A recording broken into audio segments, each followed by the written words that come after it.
Chief Marshal AP Singh took over as Chief of the Air Staff on 30th September 2024. An alumnus of the National Defence Academy, Defence Services Staff College and National Defence College, he was commissioned into the fighter stream of the Indian Air Force on 21st December 1984. He is a qualified flying instructor and an experimental test pilot with more than 5,000 hours of service flying on a variety of fixed and rotary wing aircraft.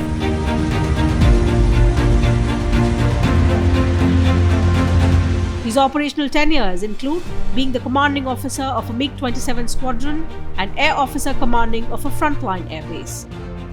As a test pilot, he led the MiG-29 upgrade project management team in Moscow, Russia. He was also the project director flight test at the National Flight Test Center, looking after the flight testing of Tejas.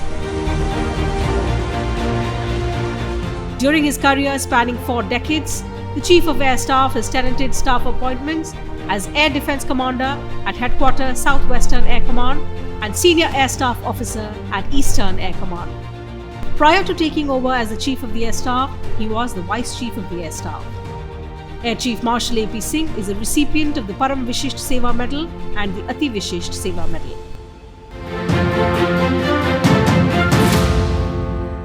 Good afternoon, ladies and gentlemen, and I would like to welcome our chief guest once again after a very engaging and enlightening session, the first session that we had.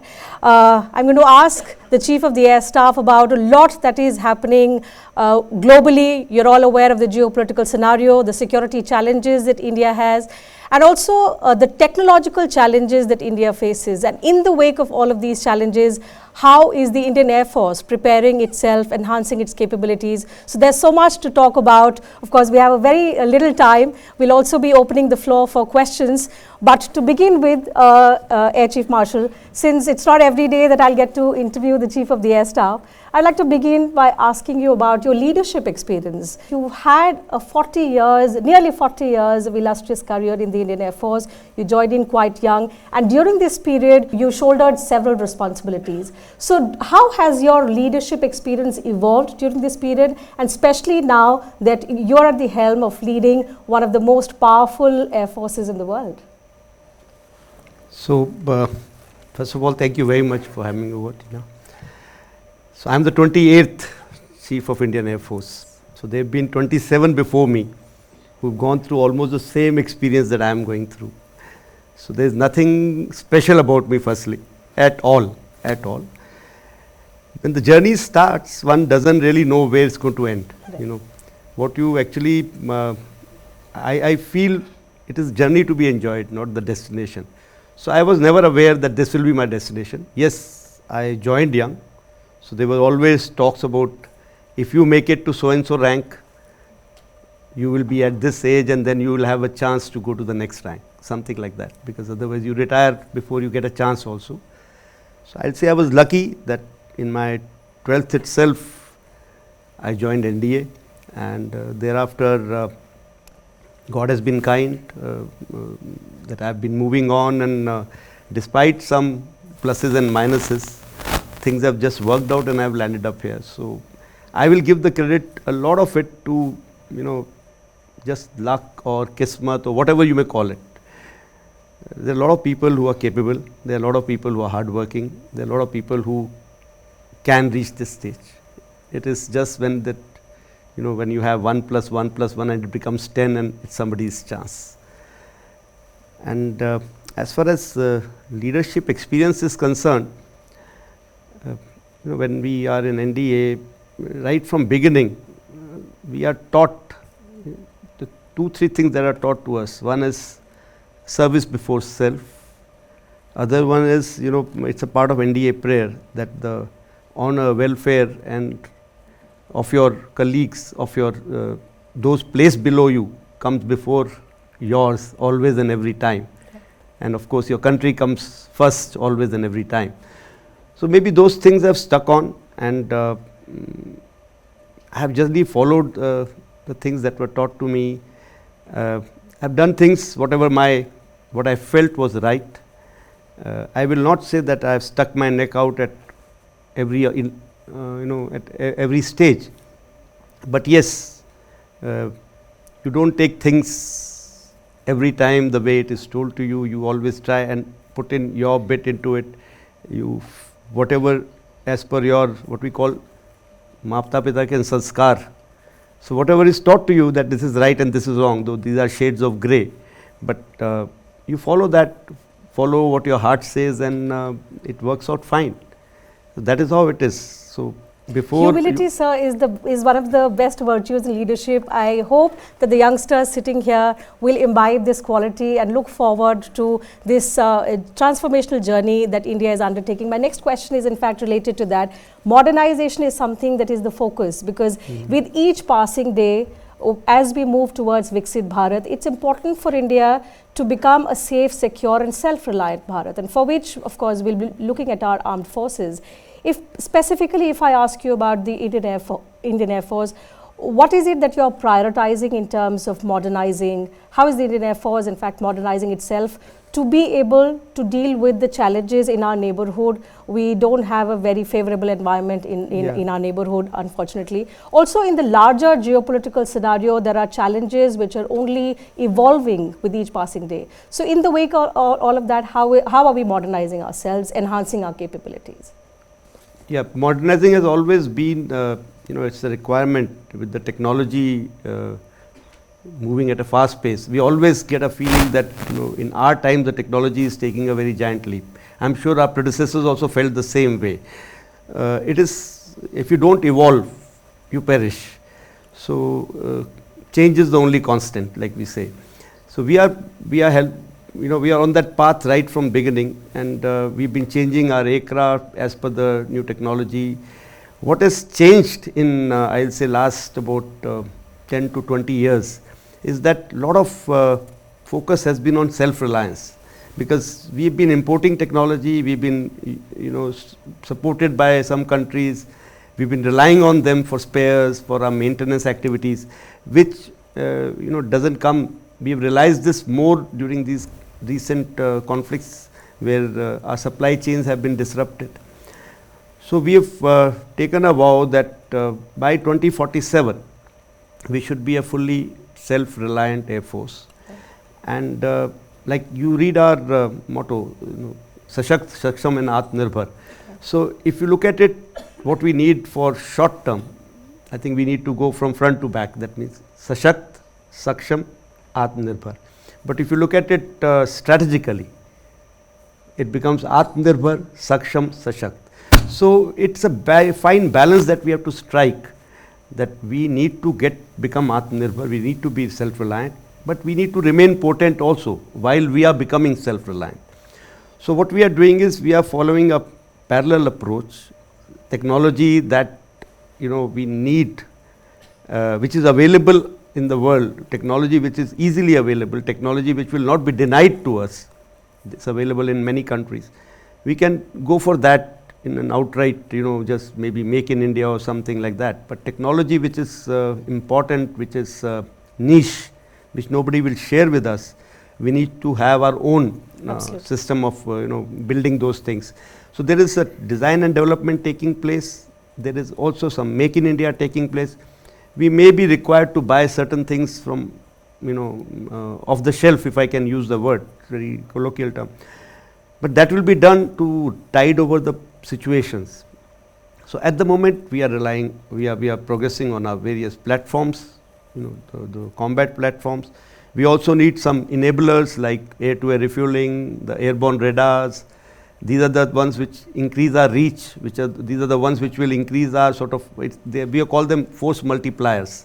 They improve the efficiency of our system. We need longer range weapons.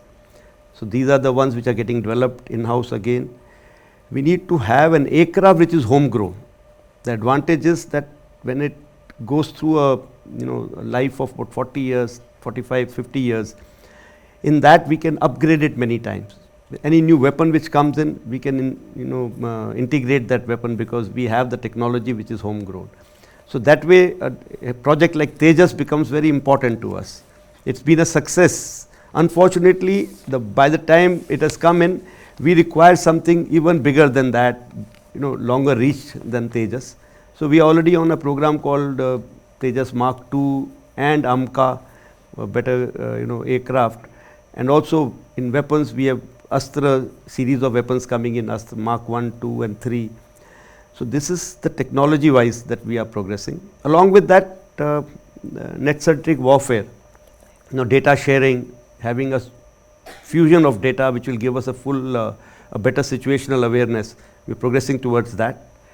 That is, we have our own integrated air defense system now, which is fully functional, where all radar data is fused. Even airborne radar data is fused into that, and the whole situation is painted as a cohesive situation to the controller. Another field is the training, because all this is technology, but finally humans are going to use it. Absolutely.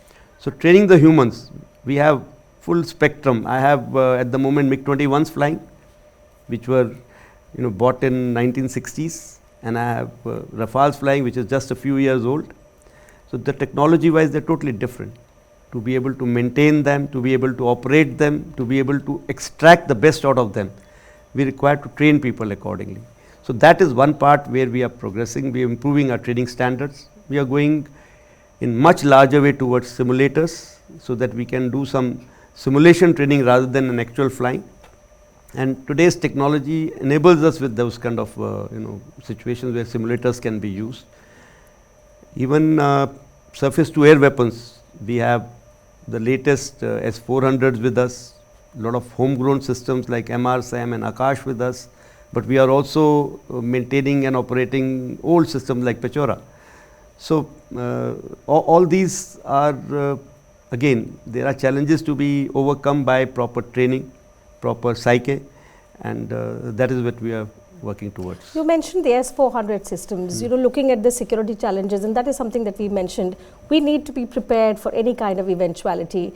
Are the S-400 systems or the other systems that we have sufficient to cover the entire geographical area of India? Yeah, S-400 is a very long range system. So obviously when you deploy it somewhere, a large area around it gets covered.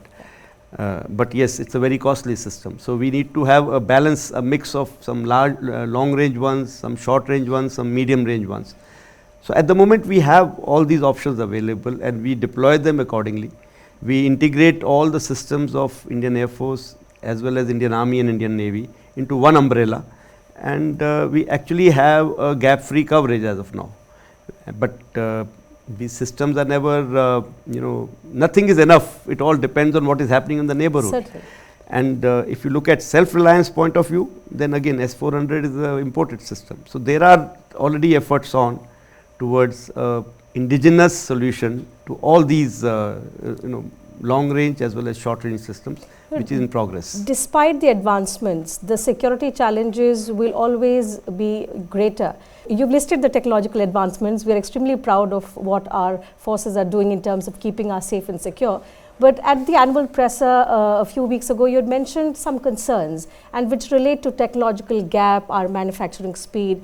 The question here is, what particularly is being done to address these concerns? If you look at our past, we are improving.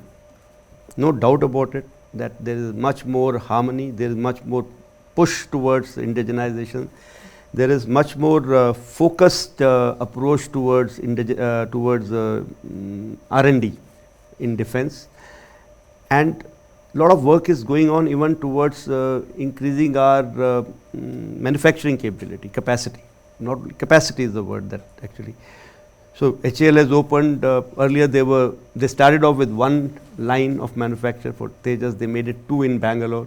They opened up a third one in Nasik. Results will show, but it's not yet shown that much. We have been promised certain numbers. We base our plans on that. Unfortunately, there are issues of global supply chain issues, and some our own maybe planning issues, which have caused this low rate of induction of already proven weapon. Global supply chain disruptions have continued since the COVID pandemic, and then the Russia-Ukraine war fueled it. When we say moving towards a Viksit Bharat, and the top leadership of our country often says we have to all move forward together. So it has to be a collaborative effort both between the public sector and the private sector. how are we encouraging the private players to come in big, especially when we are looking at addressing these concerns? So there are policies which are being made to attract them. We have been changing the FDI, the percentage of FDI that is permitted. We already have a very successful model here, C295 aircraft, which is a transport aircraft being manufactured in India now. And I'm 100% sure that these numbers will go up because there are other agencies who are keen to buy this aircraft, not just the Indian Air Force. So something like that has to be done even in fighter manufacturing, because it is sort of nobody has touched this terrain till now. Somebody has to take that first step and come towards it, and any private house will only come in if there is some kind of profit for it. I understand that the private house has to make some profit out of any venture that they start. So my opinion is that even if we have to pay more, let's say, because there are lesser in number that we are buying, and the R&D cost itself has to be amortized in this lesser number, even if we have to pay more, we have to pay more, but it will be an indigenous solution. Certainly. That is the way it should be. So we need to encourage it at any cost, and that is why anything that we are buying from outside also, make in India is a firm commitment there, that it has to be made in India, because that will ensure that there is some technology which is flowing. It may not be R&D technology, but it may be manufacturing technology, and confidence of any private player will go up once you make a product. Once that product is flying in your own skies, and when you look at it and you feel proud. Absolutely. Like I have been part of this Tejas program. I can't tell you how happy I feel every time I read anything good about Tejas, because my heart is there. So it will always happen, and it is just that it's a snowballing effect. When you're going down, you'll keep going down. Once you start rising, you'll keep rising. So we need to just turn this swing somehow, and it will happen. I now ask you about the other aspect that you spoke about, which is training, and which is, of course, key to strengthening our capabilities. At the same presser that I mentioned, you spoke about how training the Indian Air Force and the kind of exposure that they have sets them apart from the other personnel worldwide. We have a lot of international collaborations with several countries when it comes to defense exercises as well. Tell us and our viewers about how these exercises are enhancing the learning experience, the exposure that you spoke about, in terms of making them a league apart. So it's like this: if you keep training amongst yourself, you will never know where the world is going. And so having these exercises, engaging in either bilateral or multilateral exercises with these countries, who have different way of operating, who have different experiences of their own, they have taken part in certain wars and certain conflicts. When you engage with them, when you discuss with them, that's the time you realize that there is so much of knowledge to be shared. So it's not only just learning for us, it's actually a learning for them also. So when we go abroad somewhere and do this exercise, we also learn how to manage our resources, how to, with every exercise we learn what should be carried and what is not required, and how much of what kind of spares are required when you're operating far away from your base, because those experiences are different. Then weather conditions, totally different. Their operating philosophies are different. The way they handle situations are different. So you learn from each other's experiences, and you grow as a service in your own thinking about the world affairs. And so doing these exercises is one part. While preparing for these exercises is where your training actually comes in, because you want to put up your best there. So what we used to do earlier was, whenever we went for these exercises, we had a pre-exercise camp, where we got those people together, honed their skills in certain combat situations. But then we decided that this way we only training a few people. So we have gone on something where we have twice or thrice a year a camp where we can even use our electronics fully without any electronic emission policies. So those things are being done regularly, where all youngsters are getting exposed to a large force engagement. All youngsters are getting exposed to environment, the way our adversaries are likely to operate and how we are going to orchestrate our campaign. So confidence level has really gone up. And now when you see our youngsters going and taking part in these discussions, you can see the confidence on their faces. I was there during this exercise Tarang Shakti, which happened in India. We had almost 30 countries taking part in discussions and in exercise, but 11 countries took part with their flying assets in our exercises. When I attended those briefings, even a young flying officer, flight lieutenant, was conducting briefing. I was very, very surprised to see his confidence. I think we were not so confident when we were young, never. So this is what is making a difference, making them train in a near realistic environment. It gives him the confidence that, okay, tomorrow when the actual thing takes place, it will be somewhat like this. Whereas in our case, we used to maybe operate 4 aircraft, 8 aircraft environment, and we never knew when there were 40 aircraft in the sky, how will we be controlled. Right. So how you're encouraging the youth to come in big numbers in the Indian Air Force is something that I'll come to in just a moment. But I recall I had an interaction with the Chief of Defence Staff a few months ago, and this is exactly what he said. The machine is doing only 40% of the job. The 60% of the job is our training and the confidence that we display on the field. Since you spoke about the youth, we have several youngsters who I believe aspire to join the armed forces. When we say Viksit Bharat, we have the largest young population. How do we ensure that they are driven to the right field? And if I may say the armed forces, because the country needs them. We conduct our campaigns for educating the youngsters as to what lies in store for us. I think more than that, if you people show more programs on TV concerning the armed forces, they'll get more motivated. Sure. You show positivity when it comes to armed forces, they'll get more motivated.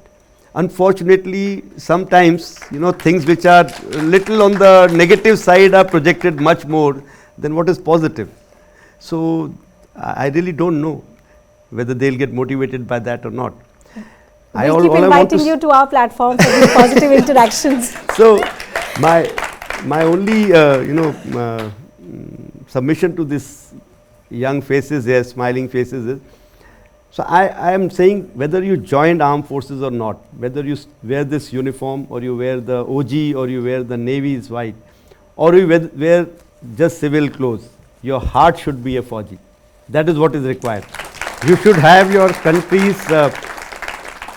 country's good in your mind all the time. Whatever you do, you should be able to think, in what manner am I contributing to my country's progress? In what manner am I giving back to the society that I live in?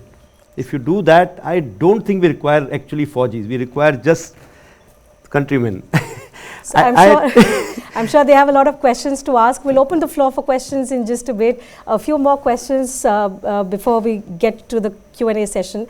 Sir, I would like to ask you an important question about the Indo-Pacific, because the Indo-Pacific region is the most talked about in the world today. There are several strategic alliances that we see. India remains at the heart of the Indo-Pacific, be it any alliance. How is the Indian Air Force paying attention to the Indo-Pacific and in ensuring that we are the most dominant player in the Indo-Pacific region in the times to come? So, of course, we have talked about the exercises. We have focused, towards Indo-Pacific also. We've been engaging Australia. We've been going for their exercises. They came and joined in our exercise. As far as IOR region is concerned, we've been doing some long-range missions with the help of Indian Navy, because when you go deep into the sea, you have to cater for an unfortunate ejection or somebody down there to be recovered. So we've been engaging with the Navy and carrying out very long-range missions, missions which take about 6 to 8 hours of flying, and those missions have been carried out on eastern seaboard as well as western seaboard.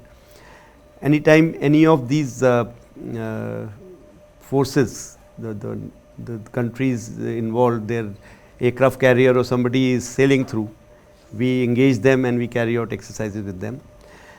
Also, anytime we have some big exercise with Navy coming up, our own Navy coming up in the same IOR region, where we're going to do exercise with our own carrier battle group. So this is something that is being done.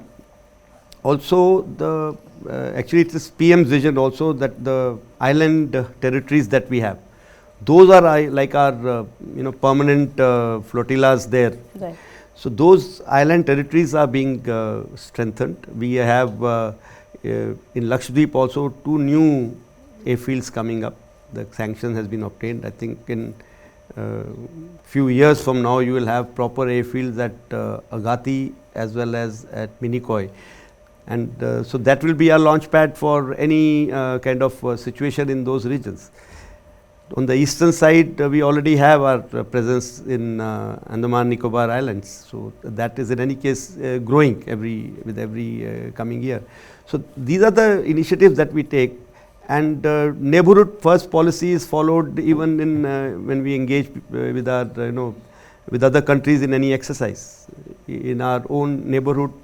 If there is any country, because we have to play the big brother role here. We are the first responder in this region, and we have kept that part with us, and we've been responding to any situation. If you remember this MV Ruin case, where we Indian Air Force and Indian Navy carried out that operation 2,600 kilometers from the coast and freed that ship from the pirates. So this is what initiatives we've been taking. One question, sir, with your permission, and it's a personal question. You've been in the force even before I was born. The fact that you would have faced extreme pressures, you would have been in these high stakes situations, I'm sure everyone here wants to understand from you, how did you cope up with these situations of extreme pressures? The pressure situations are self-created. I think all of us go through times when you feel things are not going right, and I really don't feel any situation that has really put so much of pressure on me that I had to take some very, very harsh decisions. It never happened. I've been lucky that I've been always surrounded by good people. Maybe nobody really troubled me that much that I had to take some harsh decision. Or no, it is both ways. कहते हैं ताली दो हाथ से बजती है. Maybe somewhere I was doing the right things, so I had the right people along with me. So when actually I was with NCC cadets last 2 days. I was there, spending some time with them, and young cadets of 19, 20, 21 years old, and every time they said, "Sir, what motivated to join the Air Force?" So I was very sheepishly telling them, so it was an accident. Actually, I didn't want to, I didn't intend to. Somebody else bought the form for me. One of my friends who wanted to join forces, he bought the form. I filled up, I appeared, he never filled up. And I am in the Air Force. That's how it happens. But if you ask me, am I happy? I'm more than happy. If you ask me, was I fit for this world without joining NDA? No, I wasn't. Actually, it has just changed me totally. As far as Air Force is concerned, I have never had a situation where I really had to, either people have listened to me, whatever I had to say, I've said my mind. I had good seniors who guided me throughout. I have even now, people messaging me once in a while as to how to run the Air Force. So I'm, kind of very appreciative of that they are concerned about me even now. And I mentioned it this morning also to all the, veterans, that you have chosen me. The seniors have chosen me. The junior poor chaps hardly get a chance to choose a person. If you have chosen me, then have the confidence that we will do our job right. And in case you feel that there is something to be corrected, something that we do is not right, do come back, guide us, give us your pearls of wisdom. But it is again should remain within our family rather than getting out of it. So you said the Air Force transformed you, and I think the Air Force has now given you the chance to lead and transform the force into becoming a Sashakt, Saksham and Atmanirbhar air power, which I'm proud, and all of us are proud to hear that in terms of enhancing the combat capabilities, in terms of modernizing, the Air Force is on the right path. We wish you all the best. Thank you. I hope I'm able to do the job. We'll open the floor for questions. I'm sure youngsters have some questions to ask of the Chief of the Air Staff. Hello sir, I am Ritrisha from Sri Sorry, I couldn't get your name. Ritrisha. Trisha. Okay. Yes. So, as ma'am said, you have been doing this for almost 40 years. That is a time period that's just beyond my comprehension. And I really want to know, what keeps you motivated to just keep going forward? Yeah, so I feel if you make your profession your hobby, that's the best way to continue to remain motivated. So given a chance, I still would like to get back to that cockpit and be on controls, and I do that very often. Whenever I get a chance, I go do a sortie, and that gives me the huge satisfaction. And anything that you do, even if in a small, like if you're a squadron commander or a flight commander, and thereafter you become a station commander and CNC and then chief or whatever, anything that you can do for some people which brings smile on their faces when you meet them and you get a positive feedback, it gives you such a huge kind of push that you become double motivated that time, that okay, I must continue this. So I always felt that if I reach somewhere there, I will do these things. Everybody teaches you something. Some people teach you what to do, and some people teach you what not to do. So if you note down those things, and when you reach a certain stage where you know that it is my chance, I think that's the time you must start making a difference. You must start doing things that you've been appreciating. You must not do things that you did not like people doing. And also you should remain grounded. I mean to say, don't forget your own days. When you grow and you feel that, no, I've reached here, now how does it matter? But if you remember those days as to what the youngsters, what the people in the field are going through, and you remain connected with them is what is required. So I generally try to remain connected with them, go meet them more often, and that keeps me motivated. Thank you so much. नमस्कार sir, मेरा नाम कनिष्का शर्मा है। मैं अम्बेडकर विश्वविद्यालय से यहाँ उपस्थित हूँ। मेरा आपसे क्योंकि एक महिला हूँ मैं, और जब मैं आम समाज में महिलाओं को देखती हूँ तो हमारे दिमाग में एयरफोर्स या डिफेंस को लेके कुछ पूर्वाग्रह होते हैं। हम कितना भी देखें कि नारी सशक्तिकरण के लिए हम नारी शक्ति जैसे संबोधनों को सुनते हैं, परंतु आम समाज में कहीं ना कहीं आज भी वह पूर्वाग्रह हैं कि डिफेंस में वो अंतर देखने को मिलता है। तो आप जब एक सर्वोच्च पद पे हैं तो आपके अनुसार वो क्या बदलाव होंगे, या मैं कहूँ आपके अनुसार वो क्या सुझाव होंगे जो मेरे जैसी महिला को, मेरी बेटी को मोटिवेट कर सके कि वो फोर्स में जाए? या क्योंकि अब तो मैं नहीं जा सकती, मैं एक साहित्य की विद्यार्थी हूँ, परंतु आगे आने वाले समय में या फिर मुझ जैसी आम महिलाएं ये सोच सकें कि हमारी बेटियाँ भी फौजी हो सकती। तो मैं अगर ये बोलूँ कि मैं ये बोलूँ कि हमारे डिफेंस वाले समाज में, अगर मैं ये वर्ड यूज़ कर सकता हूँ, महिला और पुरुष को एक जैसा दर्जा दिया जाता है तो गलत होगा। हमारे समाज में महिलाओं को कहीं ऊंचा दर्जा दिया जाता है। अगर आप देखें, मैं अगर किसी एक फ्लाइंग ऑफिसर या फ्लाइट लेफ्टिनेंट की वाइफ से भी मिलूँगा, मैं उसको सल्यूट करूँगा और मैं उसको मैम बुलाता हूँ, और जब तक वो नहीं चाहेगी कि मैं उनको उनके नाम से बुलाऊँ, मैं नहीं बुला। सो ये हमारे को राइट फ्रॉम बिगनिंग सिखाया जाता है। तो एक्चुअली स्पीकिंग हमारे यहाँ तो उल्टा है। जब विमेन ऑफिसर्स आई, मैं कहीं पे जहाँ पोस्टेड था वहाँ पे कोई वुमेन ऑफिसर नहीं थी। 2 साल हो चुके थे वुमेन ऑफिसर को आए हुए एयरफोर्स में। जब मेरी पोस्टिंग एक और स्टेशन में हुई, मैं पहली बार ही मिला उनको, तो मैं, अब हैबिट थी, जब वो आती थी कमरे में मैं खड़ा हो जाता था, जबकि मैं उनसे कहीं ज़्यादा सीनियर था, क्योंकि आदत थी कि लेडीज़ आएँ तो खड़ा होना है उनकी रिस्पेक्ट में।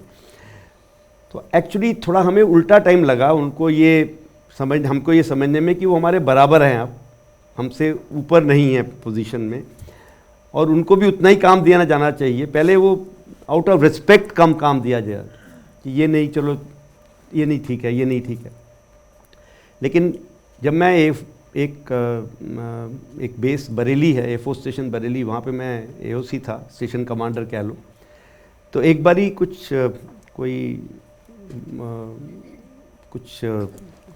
एक सेलिब्रेशन के लिए कुछ काम चल रहा था वहाँ पे, और मेरे को जाना था, कुछ रिपेयर हुए थे चीज़ें, उनको इंस्पेक्ट करने के लिए ना, लाइक क्या क्या हो चुका है काम। तो जो स्टेशन का वर्क्स ऑफिसर था वो छुट्टी पे था, तो एक एडमिनिस्ट्रेशन ब्रांच की महिला अफसर, एक स्क्वाड लीडर, वो आती हैं, कहती है सर मैं आपके साथ चलूँगी। तो हम चले, और आप ये मानेंगे नहीं, वो हम लोग टॉयलेट्स में पता नहीं कहाँ कहाँ गए, उसने अपने हाथ से वो फ्लश टैंक खोल के चेक कर रही है, सब कुछ कर रही है। मेरी रिस्पेक्ट इतनी बढ़ गई उस दिन, मैंने कहा हम ऐसे ही सोचते हैं कि ये लोग जो हम कर सकते हैं ये लोग नहीं कर पाएंगे, कभी नहीं। मेरा एक्सपीरियंस ये रहा है कि जो महिलाएं हैं, खासकर जो एयरफोर्स में मेरा एक्सपीरियंस रहा है, वो एक्चुअली स्पीकिंग पुरुषों से कहीं आगे हैं। अगर आप परसेंटेज वाइज ले, I think 90% of them will fall 85% and above वाली कैटेगरी में, एक्सेप्शन में। वे बहुत ही कोई एक आधी कोई mediocre, I will say average level की महिला अफसर मैंने देखी होगी, क्योंकि उनमें एक जोश, एक मोटिवेशन जो रहता है। May be they were selected out of large number, they were the cream. तो और या फिर कुछ कर दिखाने का जज्बा, जैसे आप कह रहे हो कि किसी प्रोफेशन में आप नए जा रहे हो, वहाँ जो मेजॉरिटी है वो पुरुषों की है, तो आपको एक अलग से जोश होता है कि हमें कुछ कर दिखाना है, तो उनमें है। और अब जो इस समय ये सिचुएशन है कि जब मैं अभी 1 साल पहले मैं मिग 21 उड़ाने गया, तो एक हमारे यहाँ स्कॉलर मोहना है, जो उनकी मिग 21 में शुरू में जो 4 लड़कियां गई थी उनमें से एक हैं। तो वो मेरी इंस्ट्रक्टर थी, उसने मेरे को सब कुछ पढ़ाया, उसने मेरे को पूरा इमरजेंसी एक्शन, क्योंकि मैं बड़े दिनों बाद वो फ्लाइंग कर रहा था, तो बड़ा अच्छा लग रहा था मेरे को कि देखो, मीन्स कोई टाइम था हम सोचते थे कि हम लोग पढ़ाएंगे, यहाँ मैं उनसे पढ़ रहा हूँ। तो उन्होंने मेरे को पूरा वो सिमुलेटर एंड ऑल दैट करा के रिलीज़ करा कि चलो अब आप फ्लाइंग कर सकते हो। तो अभी तो अब I think there is no difference. जो काम एक पुरुष कर रहा है वही एक महिला कर रही है। एयरमैन साइड में हमारे यहाँ महिलाएं नहीं थी, सिर्फ ऑफिसर्स में थी। अभी अग्निवीर वायु में महिलाएं आ गई हैं, उनको आप देखिए, पूरा जोश पैक जिसे बोलते हैं ना, उस तरह की हैं। लास्ट जो 2023 में हमारा एयरफोर्स डे परेड था, उसमें एक पूरा कंटिंजेंट उन महिलाओं का था। तो I think this is the time that we are just dropping that gender bias totally.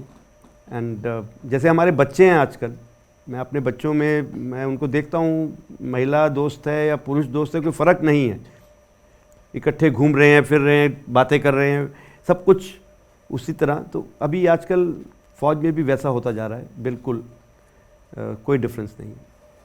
Thank you sir. आपके पास एक सवाल था जी। Hello sir. Sir, I am Anmol. I am currently pursuing English Honours from Sri Aurobindo College. Sir, you mentioned about training and skill development. Sir, I am curious that how do fighter pilots stay calm and composed during such intense situations? Because that's what I believe is one of the most vital aspect of student life. So, बैठिए ना please. Thank you, sir. जब आपको board के exam होते थे ना पहले, तो Yes. उससे पहले क्या होता है, I think pre boards and pre boards and, और कोई अगर कॉम्पिटिटिव एग्ज़ाम हो उससे पहले आप कुछ कहीं ज्वाइन करते हो, वो आपको 2-3 मॉक क्वेश्चन पेपर देते हैं, कराते हैं। उसका काम यही होता है कि आपके मन से वो क्वेश्चन पेपर का भय निकल जाए, टाइम का प्रेशर का भय निकल जाए कि हम आंसर कर सकते हैं।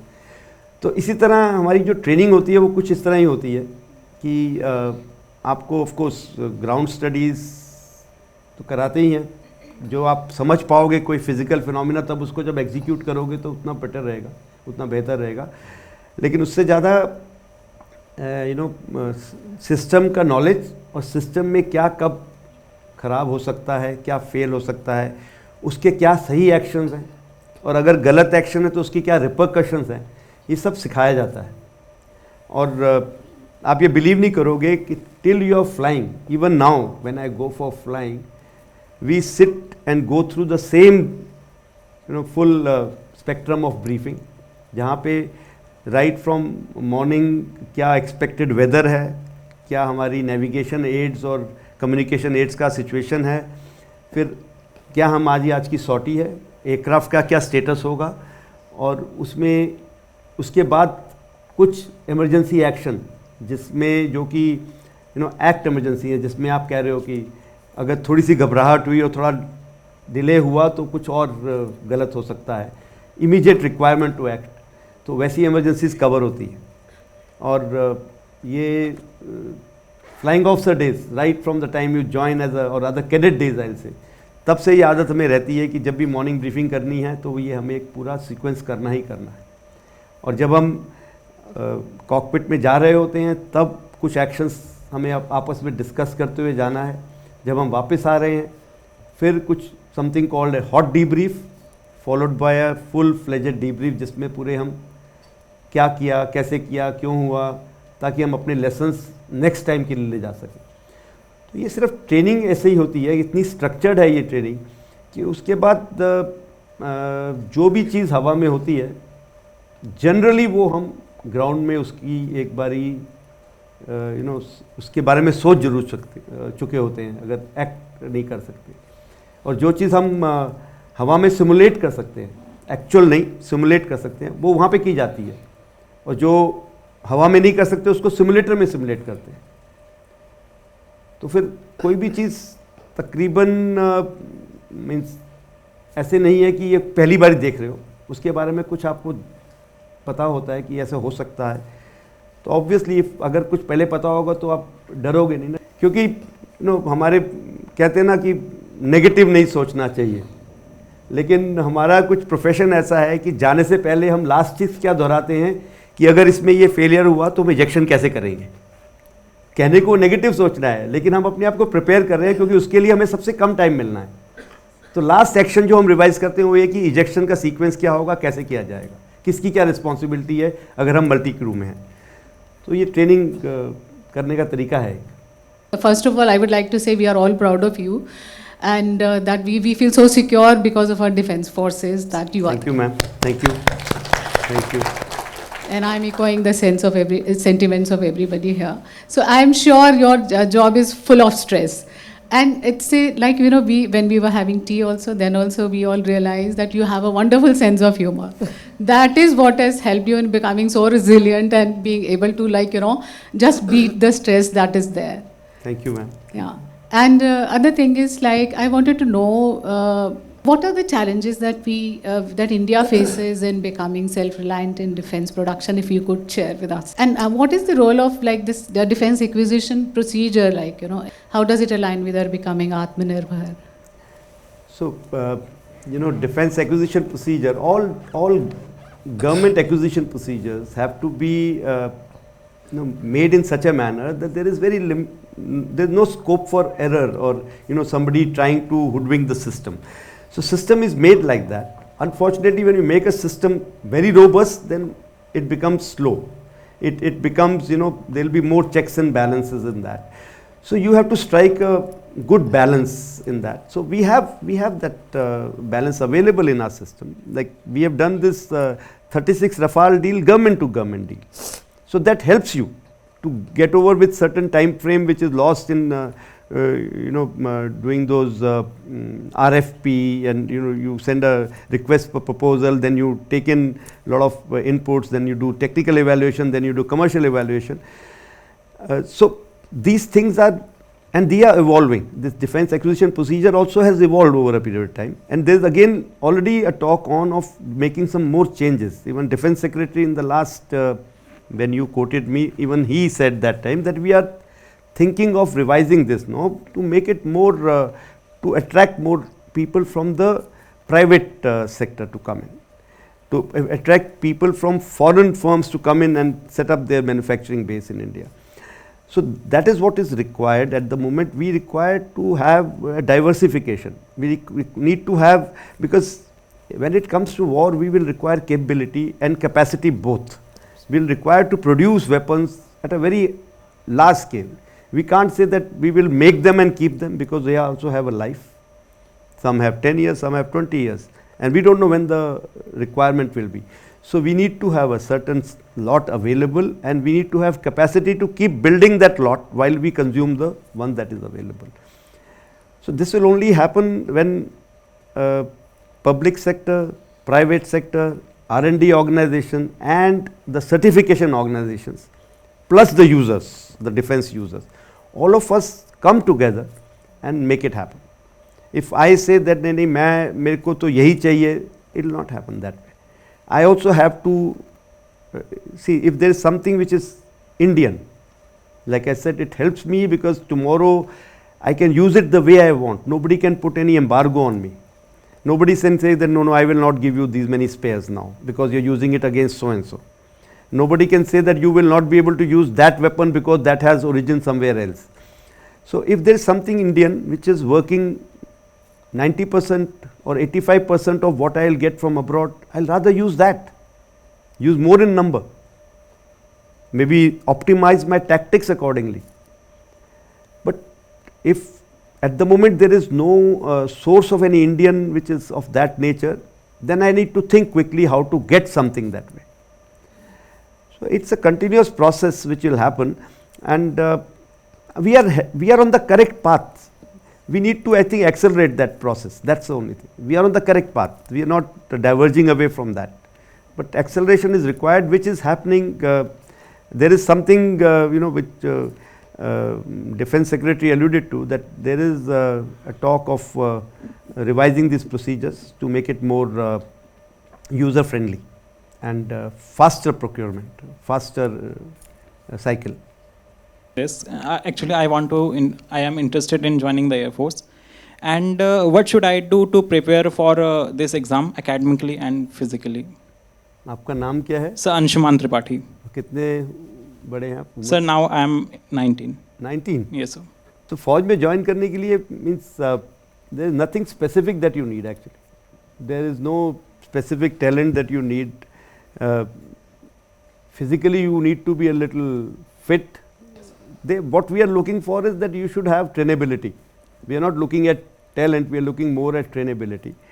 And if you are aware of what is happening around you, if you read the newspaper regularly, if you are aware of the developments around the world, and if you are able to do some kind of physical activity, you could be good at one game, may not be good at other game, but you're not one of those मेरे जैसे जो गुल्ली डंडा खेल के पहुंच गया था. So you should be able to join. पर आपके बालों को बहुत नुकसान होगा, मैं बता रहा हूँ. ये तो कटवाने पड़ेंगे आपको फिर. Yes, sir. I think anybody who decides that I have to join can reach here. Of course, in our time competition was very less. That's why I said कि वो गुल्ली डंडा खेल के भी हम लोग पहुंच गए और बाकी खेलना हमें फौज ने सिखाया. But if the options are more, when anybody will say no, ये तो ज़्यादा fit है, उससे तो इसको रख लेते हैं. That kind of a thing. My 15-year-old son also wants to join defense services. मैं convinced नहीं हूँ. What should I tell myself to convince कि defense services में? So why are you not convinced? I'm a civilian. What do we do to motivate mothers to let their children come and join forces? So when I am also from a totally civilian background. I am the only person in Fauj from my family. मेरे को देख के मेरा एक cousin आया था air force में, that's it. उससे पहले कोई नहीं था. एंड लाइक आई सेड, हमें कुछ नहीं पता था फौज क्या होती है. And somebody, one of my friends bought a form. NDA सुना था कुछ होता है, वहाँ पे कैसे होता है, क्या रूटीन होती है, कुछ नहीं पता था. अप्लाई किया, अपियर करा, पास हो गए, अंडरवेट निकला. ओके, तो पेरेंट्स बड़े खुश हुए कि भाई कम से कम पता तो चल गया कि अंडरवेट है हमारा बेटा. तो 40 दिन में मेरा वज़न साढ़े 5 किलो बढ़ाया गया. 40 दिन में 5.5 किलो. तो मैं क्लियर कर गया. अब दैट लास्ट मोमेंट कि भेजना है कि नहीं भेजना है. I was very keen. क्यों? 12वीं का एग्ज़ाम नहीं देना पड़ेगा. I was in my 12th and I said यार इससे तो अच्छा निकल जाओ यहाँ से. सेकेंडली एसएसबी में रूटीन वॉज वेरी खुशी. 2 बजे सब कुछ खत्म हो जाता था, तुम जाओ जो मर्जी करो, अगले दिन फिर आ जाओ. And that SSB was, I thought this must be the routine.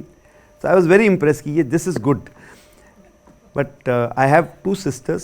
I was the only son, तो there was a little bit of that धुक धुक.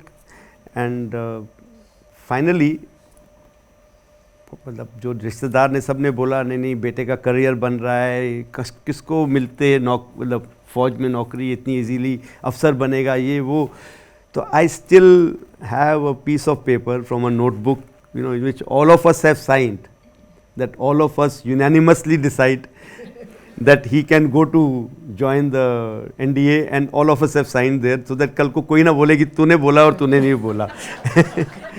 तो मैं ये चाहूँगा कि आज के जो यूथ हैं वो आएँ और डिफेंस फोर्सेस को ज्वाइन करें।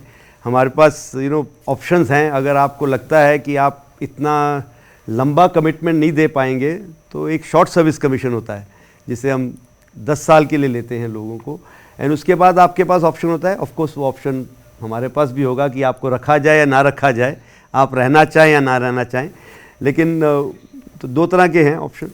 शॉर्ट सर्विस कमीशन है, परमानेंट कमीशन है, या तो आप एफकैट के थ्रू एयरफोर्स में आ सकते हैं डायरेक्टली, या फिर CDSE के through the audience which is sitting here, तो आप लोग तो डायरेक्टली IMA, AFA या INA के लिए जा सकते हैं। लेकिन अगर कोई 12वीं क्लास फर्स्ट ईयर स्टूडेंट्स हैं तो NDA के लिए भी अप्लाई कर सकते हैं।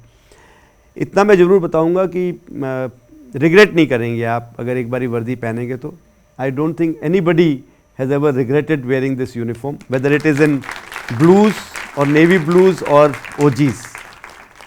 एंड देश सेवा करने के लिए यूनिफॉर्म जरूरी नहीं है, मैं फिर बोलूँगा देश सेवा आप किसी भी जगह पे कर सकते हैं। Thank you very much for your time. So I think with that inspiring message, we'll have to wind up the session. Thank you, sir. It's been a privilege to moderate this session with you, to know from you how the Air Force is building capacity, strengthening capability, at the same time becoming Atmanirbhar. And as you said, progressing, we have the roadmap ready now. We are accelerating towards realizing the goal of becoming a Viksit Bharat by 2047. So uniform or no uniform, each one of us has to contribute to that goal. Thank you once again for joining us.